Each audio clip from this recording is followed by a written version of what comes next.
La couverture du magazine international The Economist 2019 fait froid dans le dos quand on décode les messages qui y sont dissimulés. L'on est encore plus stupéfait lorsque l'on découvre que plusieurs événements qui ont été prédits se sont réalisés. Des éléments qui renforcent davantage les théories du complot. Et c'est ce que nous essayerons de décrypter dans cette vidéo. Tout d'abord présentons ce magazine. The Economist est un hebdomadaire britannique tiré à plusieurs millions d'exemplaires, détenu par les élites parmi lesquelles la famille Rothschild. La couverture la plus attendue est celle du numéro spécial de chaque début d'année faite d'énigmes et de prévisions pour l'année suivante, ou les années à venir. Une précision de taille à savoir avant de commencer le décryptage. Chaque numéro spécial est conçu au mois de décembre de l'année précédente. Ce qui veut dire que la couverture de janvier 2019 est imprimée en décembre 2018. Gardons bien cette date en esprit pour comprendre qui tire réellement les ficelles et qui est manipulé dans cette affaire. La couverture de ce numéro se présente avec de divers dessins et des écrits affichés à l'envers.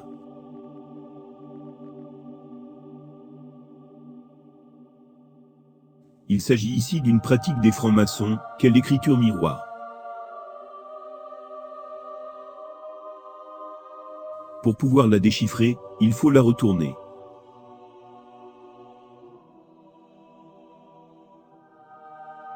Pour sa 33e édition, chiffre très significatif pour les maçons, ce numéro met au centre de la couverture un des dessins du peintre franc-maçon Léonard de Vinci intitulé L'homme de Vitruve. Ce dessin représentant un homme étendu entre un cercle et un carré. Dans les cercles occultes, et notamment en franc-maçonnerie, c'est une représentation de l'homme parfait. L'homme de Vitruve décrit le but ultime de la franc-maçonnerie appelé la quadrature du cercle. Sur une plus grande échelle, le carré représente le monde matériel, tandis que le cercle représente le monde spirituel. L'un des objectifs de la franc-maçonnerie est d'harmoniser ces deux mondes. Les carrés sont dessinés par l'équerre et les cercles par le compas. En quadrillant le cercle, on dit que le franc-maçon réalise la divinité, tel que vous le voyez sur leur logo.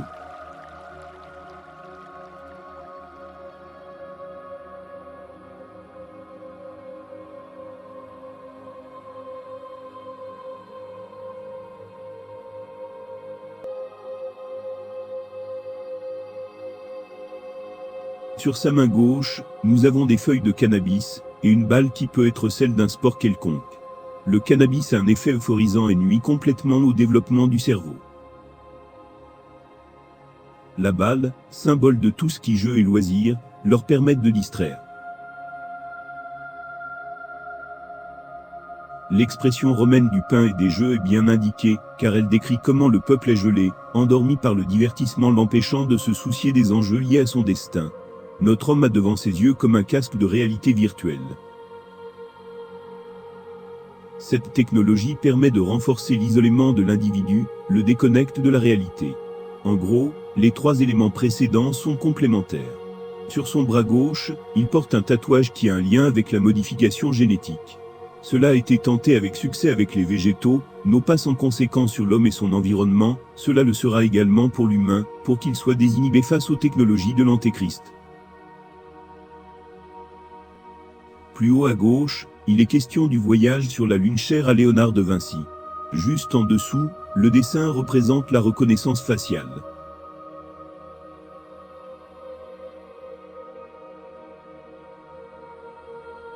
Dans une précédente vidéo, j'ai mis en évidence cette technologie notamment dans le métro de Moscou, une prochaine étape dans la technologie de surveillance des peuples que vont imposer les élites.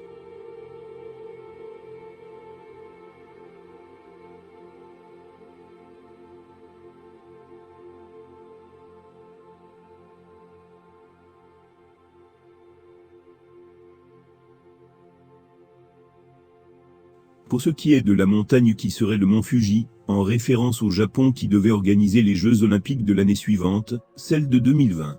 Ces Jeux avaient une particularité pour les élites, celle d'être la première à tester la reconnaissance faciale en pleine pandémie, qu'eux-mêmes ont provoquée. Grâce à ce système de reconnaissance faciale, nous visons à la fois un niveau de sécurité plus élevé, mais aussi un procédé d'accès plus efficace et plus souple.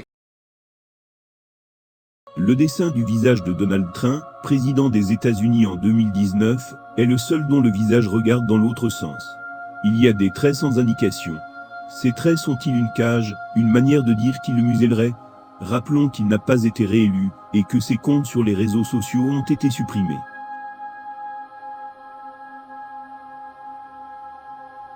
Non loin de là, le visage de Walt Whitman, celui qui a écrit que « Personne ne discutera plus de la grandeur de l'Amérique ».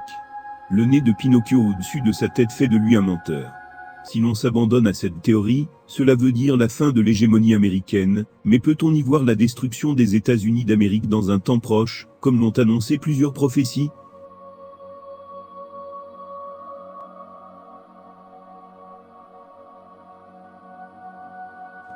Quelle est la relation qui existe entre ces quatre dessins?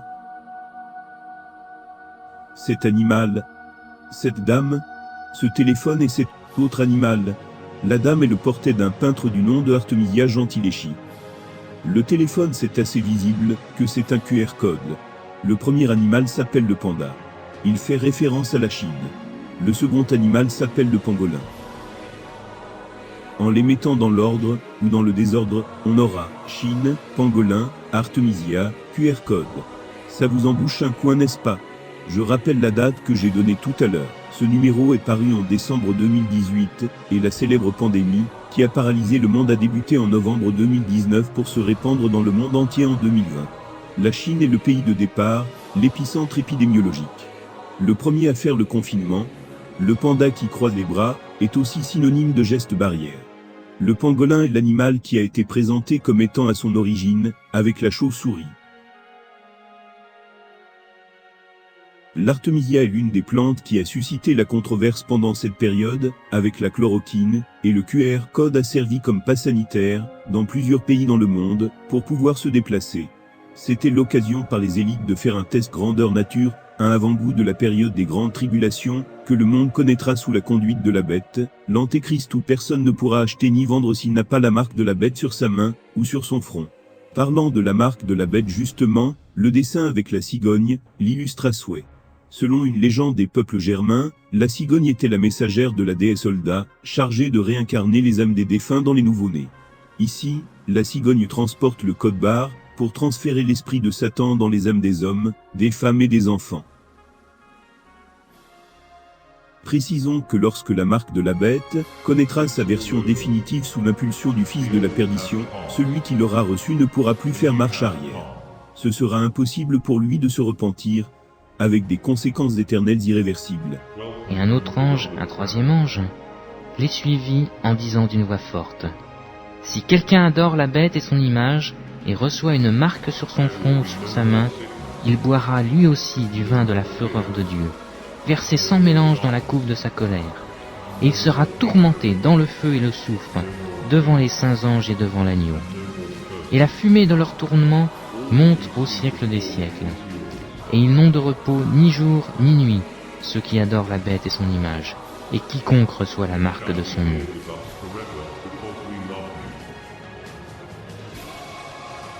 À côté du visage de Vladimir Poutine, on peut lire les pipelines de Poutine. Le champ lexical dans ce volet sera les groupes de mots entrés dans l'OTAN, conflit avec l'Ukraine, pénurie de gaz en Europe.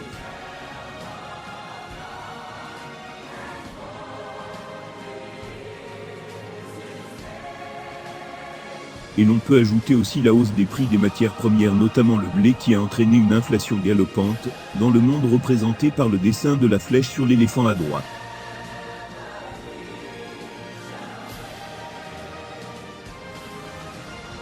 Sur ce dessin représenté par 4 personnages sur des chevaux, il s'agit des 4 cavaliers du livre de l'Apocalypse.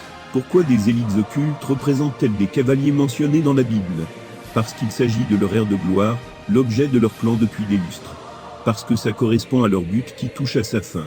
Les 4 cavaliers en question se trouvent dans le livre d'Apocalypse, le chapitre 6. Je regardais, et voici, parut un cheval blanc. Celui qui le montait avait un arc, une couronne lui fut donnée, et il partit en vainqueur et pour vaincre. Ce premier cavalier qui reçoit une couronne n'est autre que l'Antéchrist, le fils de la perdition, la bête, le patron tant attendu de ses élites, le chef du nouvel ordre mondial, qui sera instauré sur la terre. Le second cavalier, celui de couleur rousse, apportera la guerre sur terre. Le suivant, de couleur noire, apportera la famine. Et le dernier, de couleur pâle, apportera quant à lui, la mort sur terre. Pour ceux qui ont une idée de leurs agissements, savent qu'ils sont les partisans du chaos. Un des cavaliers à la tête de la statue de la liberté porte un masque. Encore une énième allusion à la pandémie. Ces types se moquent des masses, ils ne se gênent même plus de dévoiler leur programme, de donner des indices sur leur plan, sachant qu'il n'y aura aucune opposition. Oui, j'aime souvent à le dire. Leur plan sera amené à voir le jour pour un temps marqué. Dans quel camp te trouveras-tu lorsque cela arrivera? Si tu mourrais aujourd'hui, où passeras-tu l'éternité? Seul Jésus sauve. Il a dit: je suis le chemin, la vérité et la vie. Personne ne vient au Père que par moi. Il veut que tu viennes à lui tel que tu es, pour qu'il puisse te purifier. C'est lui l'agneau que Dieu a sacrifié pour toi. Il n'y a de salut en aucun autre, car il n'y a sous le ciel aucun autre nom qui ait été donné parmi les hommes, par lequel nous devions être sauvés, si ce n'est Jésus-Christ. N'oubliez pas de cliquer sur le pouce j'aime, de vous abonner à la chaîne, et d'activer la cloche de notification, pour être au courant des dernières vidéos. Des questions, des suggestions, merci de les écrire en bas de la description. Je me ferai le plaisir d'y répondre.